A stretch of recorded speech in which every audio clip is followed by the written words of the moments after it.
Então, gente, venho agora aqui falar pra vocês o que foi o nosso silêncio, né, esses dias pelo Instagram, após pegar o resultado definitivo da análise genética da pérola. Quem nos acompanha, né, quem nos conhece pessoalmente ou quem nos acompanha pelo Instagram sabe mais detalhes. Já acompanha faz tempo, né, principalmente tem bastante gente que nos acompanha antes da gravidez da pérola, então acompanha tudo desde o começo. Quem viu aqui os vídeos no YouTube, tem os vídeos passados aí sobre a gravidez e sobre o nascimento da pérola e a segunda cirurgia que ela fez, né? Ela fez 2 cirurgias cardíacas e um cateterismo. Nós temos essas histórias, nosso testemunho aqui no YouTube também, então dá uma olhadinha aí quem não conhece, quem não viu, para entender melhor. Então quem nos acompanha já sabe que nós nunca descartamos uma possibilidade de uma alteração genética na pérola. Porque o que acontece? Ela não tinha somente a cardiopatia, né? Mas por que a cardiopatia nos preocupava tanto? Porque justamente a maneira que o coração dela estava formado, ele não teria chance de vida, né? Era uma cardiopatia gravíssima e que se não fosse feita a correção cirúrgica, ela não teria chance de vida, né? Pela gravidade da cardiopatia. Então, a cardiopatia poderia ceifar a vida da pérola, de fato. Então, entre todas as alterações que ela tinha, o que nos preocupava era o coração. Ela nasceu, além do coração, com algumas alterações neurológicas, mas que poderiam não significar nada, né? Para quem não sabe, a agenesia do corpo caloso. Tem muitas pessoas que têm agenesia e nem sabem que tem agenesia, né? Às vezes acaba não dando nenhuma alteração, como pode ter gente que tenha, né, alterações por causa da agenesia. O que é agenesia? A parte que divide o cérebro entre esquerdo e direito se chama corpo caloso, né? E no caso a pérola não tem o corpo caloso, então ela tem a agenesia do corpo caloso, ela não tem a parte do cérebro que divide o cérebro entre esquerdo e direito. Então isso às vezes pode dar um conflito de informação direito e esquerdo, sabe? Enfim, mas como pode não acontecer nada, né? Como tem muitos adultos que têm a agenesia do corpo caloso e nem sabem, né? Então a agenesia do corpo caloso isoladamente pode não significar nada, né? Só que ela tinha isso, a agenesia, ela tem, né, a agenesia do corpo caloso, a cardiopatia gravíssima que ela nasceu e o refluxo urinário, né? Toda a urininha dela sobe pro rim antes de voltar, de sair, passar pela bexiga e passar pelo ureter e ser eliminado. Então isso pode causar lesão renal. Então a gente sempre acompanha com um nefrologista e com um urologista o rinzinho dela. Então assim, puxa vida, ela não nasceu só com a cardiopatia, ela não nasceu só com a agenesia, ela não nasceu só com um refluxo, ela nasceu com essas 3 alterações. Então é muita coincidência ter acontecido alguma alteração que gerou logo em 3 sistemas diferentes. Então a possibilidade dela ter alguma alteração na genética dela que explicasse isso como causa base era muito grande. Então a gente desde a gravidez nós já fizemos teste genético, né? Eu tava grávida ainda dela, nós fizemos a minocentese, que é uma agulha que passa pela minha barriga, pela placenta e entra no saco, na bolsa de líquidos para coletar o líquido em volta da pérola, para analisar as células dela, para ver os cromossomos da pérola, nesse primeiro momento. Isso grávida ainda eu fiz. Então, ali a gente iria avaliar a parte dos cromossomos, né? Então, para que vocês saibam, nós todos temos 42 pares de cromossomos, todas as pessoas, tá? E os pares sexuais, que é o XX para mulher e o XY para o homem, o que dá a característica, né, dos genitais, né? A característica sexual, né? Tá? Então, e todos temos 42. O que nós avaliamos na pérola quando ela estava na barriga seriam as trissomias ou aneuploidias, ou seja, no par ter 3 trissomia ou aneuploidia, tá faltando um do parzinho. E aí existem algumas síndromes, né? Síndrome de Down, que é a trissomia do 21, ou seja, no parzinho 21, a pessoa nasce com mais um cromossominho, isso é trissomia do 21, isso é síndrome de Down, né? Existe a trissomia do 18, né? Que a pessoa, ao invés de nascer com 2 pares no 18, tem 3, e aí, enfim, existem várias síndromes, assim, de trissomias ou aneuploidias, tá? Então, nós fizemos na gravidez e deu normal os cromossomos da pérola, 42 cromossomos, XY, tudo certinho, XY, XX, né? Ela é uma menina, e tudo certo. Quando ela nasceu, nossa, ficou pra UTI, correria, coração, vocês sabem, não vou entrar em detalhes sobre isso. Nós fizemos o teste genético dela, daí nascida, bebezinha, em poucos dias de vida, para ver se de repente aquilo que a gente fez na gravidez não eram células minhas, né? Ao invés de células da pérola, porque isso pode acontecer no exame, pode ser um exame não 100% fidedigno. Então, repetimos esse exame daí com o sangue diretamente dela. Lá veio o resultado, 42 cromossomos, tudo certinho, tudo beleza. Não havia nenhuma alteração cromossômica na pérola.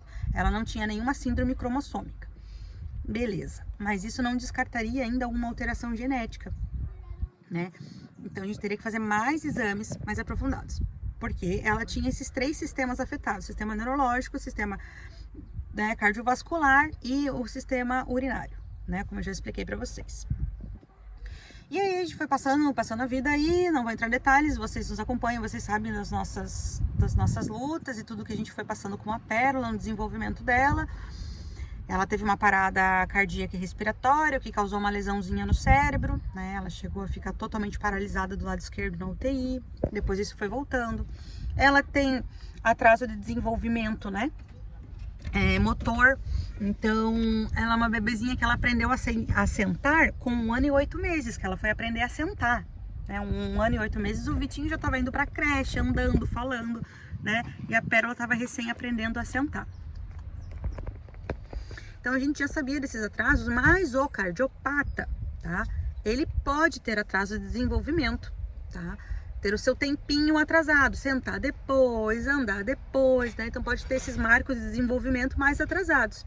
Então, poderia ser pela cardiopatia, poderia ser pela parada cardíaca, associada à parada cardíaca. Então, assim, pode ser por isso ou pode ser que ela tenha alguma alteração genética como causa de base. E continuamos as análises genéticas. Foram 4 análises genéticas na gravidez, recém-nascida e mais outras 2 depois, com alguns meses de vida e 1 aninho e pouco, né? Porque tudo isso é um processo muito demorado e é tudo muito caro, né? Então não é fácil conseguir, a gente não ia conseguir custear tudo sozinho, porque, para vocês terem noção, esses 5 exames genéticos que ela fez, sairia em torno de 34.800 nos quebradinhos, que nós cotamos num laboratório. Então, gente, o valor de um carro popular aí 2012 só para fazer um exame genético, o que poderia dar inconclusivo. Então, esses 4 que nós fizemos, dá negativo, negativo, negativo, negativo. Nada, não encontrava nada na pérola. Então, poderia ser realmente um acaso muito grande ela ter 3 alterações. Poderia ser pelo raio-x que eu tomei grávida, um monte de raio-x, um monte de tarja preta porque eu tava com o pé quebrado, né? E não tava grávida e não sabia, poderia? Era uma das possibilidades. Mas ainda a investigação genética continuava. E aí nós fizemos o último teste genético, o mais completo de todos, que se chama Exoma, para rastrear todos os genomas da pérola, todo o sequenciamento genético dela. Todos nós temos a nossa receitinha própria, né? O nosso código genético. E existem genes padrões para todo mundo, né? O padrão que vai desenvolver o coração assim, os genes que vão dar as características neurológicas assim, padrão para todo mundo, né? Para toda a espécie humana, né? É igual. E aí nós temos algumas particularidades. Um tem lá o gene do olho azul, o outro tem o gene do olho escuro, o outro tem o gene do cabelo liso, o outro tem o gene do cabelo enrolado. Tem essas particularidades, mas ainda tudo padrão, tá? E aí o que acontece que nós descobrimos no sequenciamento genético da pérola? A gente não estava muito preocupado com o resultado, porque assim, se ela tivesse alguma alteração genética, alguma síndrome, alguma alteração genética, o que ela já tem, ela já já é cardiopata, ela já tem alteração neurológica, ela já tem alteração no rim. Então, não seria nenhuma surpresa para nós, a gente simplesmente daria nome à coisa, entende? E aí saberia algumas outras estatísticas, né? Por exemplo, nesse grupo de pessoas que têm essa alteração genética, geralmente elas têm também, tem cardiopatia, tem não sei o que, e pode ter também tal coisa, tal coisa. Estatísticas. Então, assim, como a gente não gosta de se basear e se apavorar em estatísticas, a gente gosta de olhar pelo outro lado. Se existe 80% que tem um problema X, por que a gente não pode pensar que ela vai estar dentro dos 20% que não tem? E se ela estiver dentro dos 80%, a gente tem um Deus muito maior que vai nos dar suporte para ir vencendo e mostrando o milagre de Deus, né? Então, a gente sempre não estava preocupado com a genética dela. Pegamos o resultado do último exame genético da pérola. Era o último, os outros 4 deu tudo normal. Nesse último, provavelmente poderia estar normal também e não ter nada. Mas nesse último, nós finalmente demos nome a tudo isso que aconteceu com a Pérola. E o que aconteceu com a Pérola? O código genético dela tem um gene, dentro do código genético dela tem um gene, todos nós temos esse gene, só que na hora da decodificação desse código, que era para ele estar inteiro, foi feito o código, o código, deu um bug no sistema e falhou, pulou, e aí continuou o código genético. Deu um bug no sistema, de uma forma bem esdrúxula, mas bem didática, onde não completou aquele gene daquele código genético. Então, daquele gene que era para estar assim, cheio de códigozinho, ele veio fazendo, veio vindo, deu um bug ali, pulou, falhou e continuou. Então, tá uma falha naquele gene, tem um pedaço faltante. Esse pedaço faltante, nesse gene, causa cardiopatias, causa problemas neurológicos, de atraso de desenvolvimento motor e cognitivo, pode causar problemas no sistema geniturinário, pode causar problemas de abdominais, dores abdominais, que aí justifica todas essas dores que ela tem, porque tudo que ela come dá dor. Gente, não é possível que tudo que ela come ela passa mal, ela já é alérgica à proteína do leite de vaca, não é possível que tudo que ela come também faz mal. Por quê? Porque que essa menina vomita? Ai, deve ser os remédios, que ela tomava os remédios muito forte, deve ter detonado o estômago, sempre, né? Porque ela tomava muito remédio muito forte pro coração, ela vomitava muito. Mas daí passou os remédios, ela continuou passando mal. E ai, o que será que é então aquela coisa? Essa menina chora de dor abdominal, tudo dói da dor abdominal nela. A gente acompanha com um nutrólogo e com gastro. Tudo foi justificando, tudo fez sentido. Falou assim, nossa, realmente, assim, quando a gente lê sobre, a gente descreve a pérola. A gente descreve. Então, assim, um bugzinho que deu num gene, uma falhazinha na continuidade daquele gene, aquela falhazinha, só aquele bug que deu no sistema e aí continuou, causou tudo isso, né? E nós estamos num desafio muito grande com ela, com a questão do sono, né? Ela não consegue dormir, ela tem dificuldade enorme para dormir, ela grita para dormir, e a gente não sabe o que estava acontecendo, e daí a gente, né, pensa em inúmeras causas, e enfim, e meu Deus, o que acontece que essa menina não dorme, tenta melatonina e não resolve, tenta óleo essencial e não sei o que lá, e nada, e faz a higiene do sono tudo certinha. Crianças que têm essa falha genética ou mutação nesse gene, ou a falha, no caso da pérola falhou, né, um pedacinho, ela não tem alguns dos códigos, aí continua o código, então tem uma lacuna ali que não foi feito. Elas geralmente têm distúrbios do sono associados, muitos, à epilepsia. E aí nós entendemos o porquê que a pérola não conseguia dormir, né, por conta dessas crises de sono, desses distúrbios. O neurologista falou que provavelmente sejam mini crises epiléticas que ela esteja tendo, essas descargas elétricas no cérebro, né, gerando essas epilepsias, que não são convulsivas, ela nunca teve convulsão, e espero em nome de Jesus que ela nunca tenha. Mas se tiver, a gente já está alerta, a gente já sabe que é uma possibilidade, que é uma grande chance de acontecer pelas estatísticas das pessoas que têm essa alteração genética. Então, é isso que eu falei, a gente pensa em estatísticas, né? Para gerar um alerta, né? E para justificar, para a gente entender tudo o que aconteceu com ela. Como nós estávamos bem, né? Mas quando a gente recebe o nome, recebe um diagnóstico, por mais que a gente já estava preparado para qualquer possível nome, o que nos deu uma estremecida no sistema, que a gente teve que, peraí, vamos respirar, vamos pensar, vamos pôr Deus na frente, né? Até a gente se reestruturar internamente, foi que quando o médico falou o nome da alteração, ele comentou que ela é extremamente raríssima, que até hoje nós temos 350 casos registrados na literatura apenas no mundo, tá? Claro que aí, com a evolução da medicina, vão surgindo novos diagnósticos, né? E que às vezes ainda não estão registrados. Mas até o momento, registrados na literatura, nós temos apenas 350 casos no mundo, e que a pérola seria a 16ª criança confirmada no Brasil, de tão raro que é essa alteração.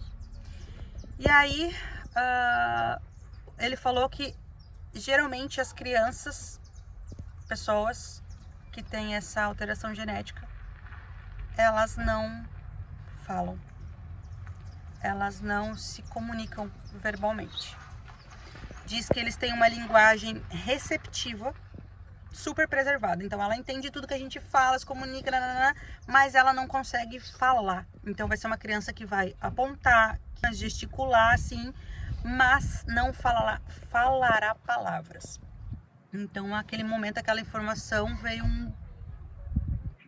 uma nova informação a ser processada dentro da gente, internalizada, ressignificada e colocando Deus na frente. Porque por mais que você esteja preparado,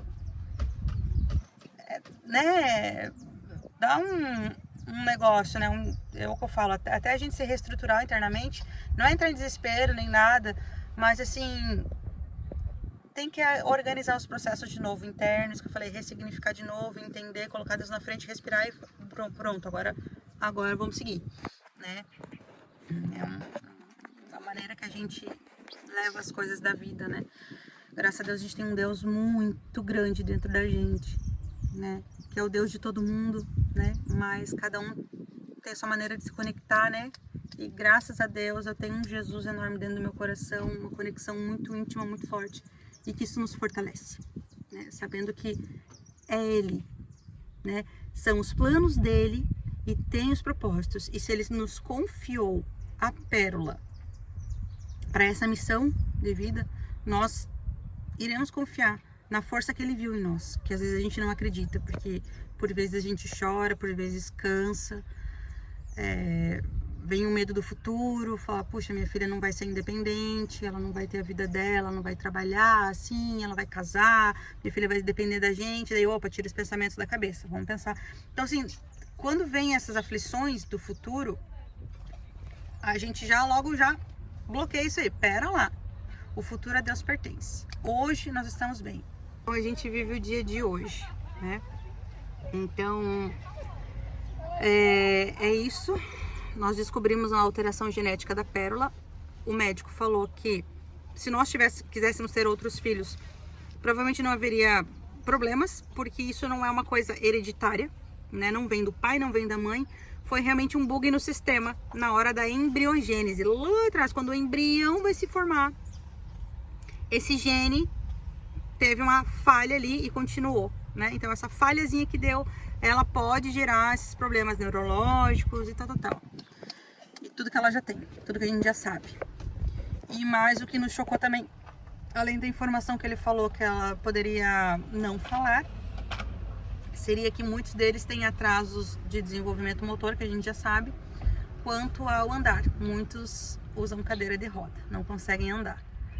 E aí, mais aquela informação, né? Novamente, a gente pega aquilo, dá aquela estremecida por dentro, né? Porque, assim, de certa forma, quando você recebe um diagnóstico, é um certo luto. Mas por que o luto?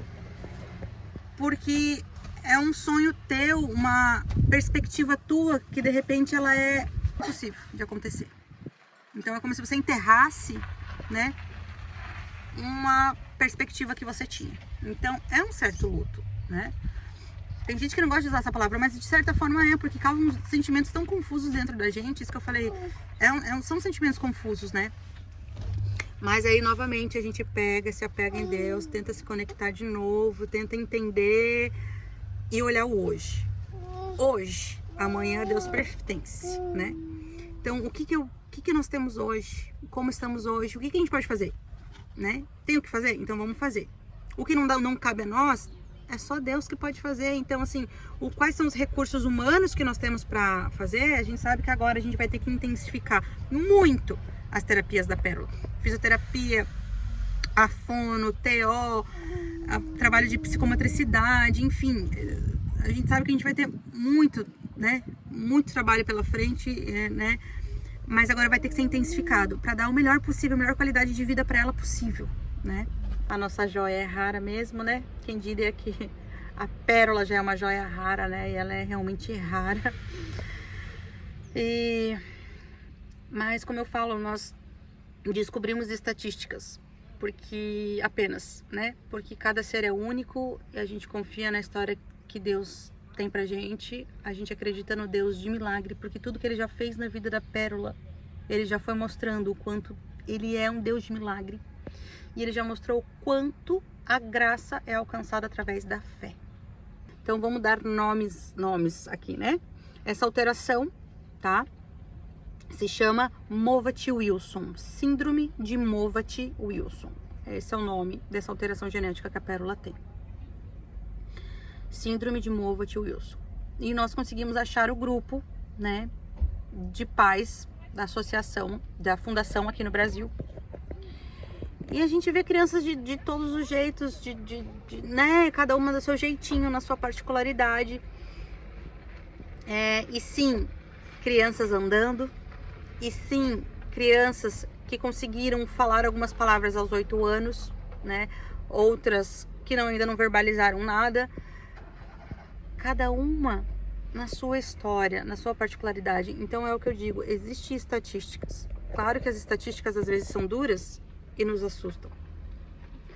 Mas a gente tem que olhar por outro viés. Olhar pela porcentagem, pela outra porcentagem, tá? 85% tem convulsão. Então por que a Pérola não vai estar dentro dos 15% que não vai ter convulsão? E se tiver, a gente vai conseguir controlar isso de alguma forma. Existe medicina, mas existe Deus.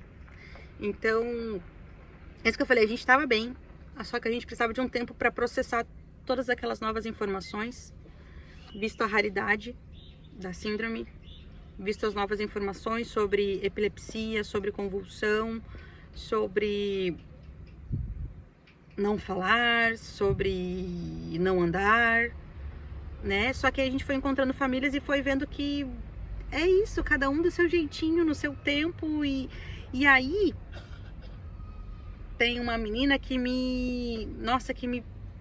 eu olhei assim, a mãe mandou o vídeo no grupo. A menina, eu acho que ela tem, se não me engano, 13 anos. Tem síndrome de Moffatt-Wilson. E ela tava cantando do jeitinho dela na igreja, louvando, cantando um louvor. Gente, o médico não falou que as crianças não falam? Essa menina estava cantando do jeitinho dela, mas estava cantando perfeitamente. E aí eu vejo o quanto realmente a graça é alcançada pela fé. Você veja, né?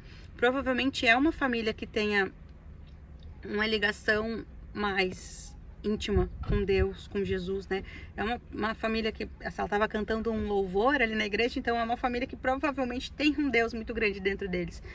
E aí realmente aí comprova, né, o que está escrito na Bíblia, que a graça vem através da fé.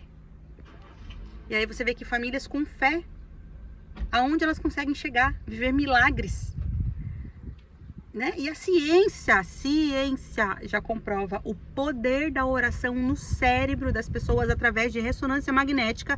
Eles fizeram já comprovações da potencialidade de cura que a oração tem. Tanto em quem ora no seu próprio cérebro, quanto da oração de terceiros, ou seja, outras pessoas orando por uma pessoa doente. A ciência já conseguiu comprovar. Isso não é achismo, não é apenas fé, porque o que é fé, né? Eu acreditar em algo que eu não consigo ver. E a ciência não está só pela fé, a ciência está comprovando o que a fé já sabe. Então, é essas coisas que nos momentos duros da vida a gente se lembra de novo. A gente coloca Deus na frente e é isso. A nossa filha é uma criança rara.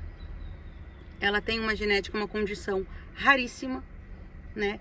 Ela tem uma síndrome que se chama Moffatt-Wilson.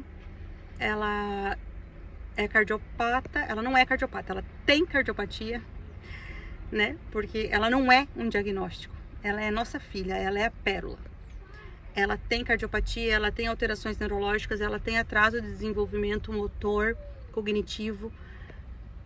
A estatística pode dizer o que for, né? A gente tem que tratar a epilepsia e o que tiver que acontecer. Deus tem seus propósitos e a gente vai orar todos os dias para que nós, pais, consigamos continuar firme, porque tem muitas vezes que não é fácil, gente. Só quem é pai e mãe atípico que sabe da dificuldade do dia a dia, porque nas redes sociais a gente não tá mostrando toda a dificuldade. A gente relata uma coisa ou outra pra vocês. Mas só quem tá no dia a dia ali acompanhando dores, acompanhando choro, acompanhando vômito, acompanhando, né, as alterações de saturação, e você não sabe se você corre para o hospital, se não corre. Só a gente sabe o quanto é difícil uma criança que não anda, né, que depende totalmente de você ter que estar disposto ali, aí você tem as suas demandas da vida financeira. Assim, cara, tem que pôr Deus, tem que pôr Jesus no leme do barco, senão naufraga, cara, naufraga. Então, só quem é mãe e pai atípico sabe, né? Mas é isso para contar para vocês, então, que a nossa menininha tem agora um diagnóstico que justifica todas as alterações que ela tem, mas que isso não vai mudar em nada para nós. O que vai mudar, óbvio, né, os alertas que a gente tem que ter sobre as possibilidades de coisas que possam vir a acontecer, e que agora sim, nós teremos que intensificar muito as terapias nela para que ela possa se desenvolver da melhor forma possível na vida dela. Mas que o futuro a Deus pertence e que nós pais continuaremos a amá-la infinitamente e seguiremos os planos de Deus. Certo, galera? Então, quem quiser acompanhar a gente pelo Instagram aí, vou deixar o nosso arroba do Insta, porque lá a gente acaba falando mais. Aqui no YouTube eu vim deixar registrado até para ter um relato para outros pais, porque da mesma forma que quando eu descobri a cardiopatia da pérola na gravidez, eu comecei a pesquisar vídeos, comecei a pesquisar, né, assuntos, então de repente alguma família um dia venha a se beneficiar, alguma família típica que precise de um relato, né, saiba que não está sozinha no mundo. Beijo, galera, fiquem com Deus.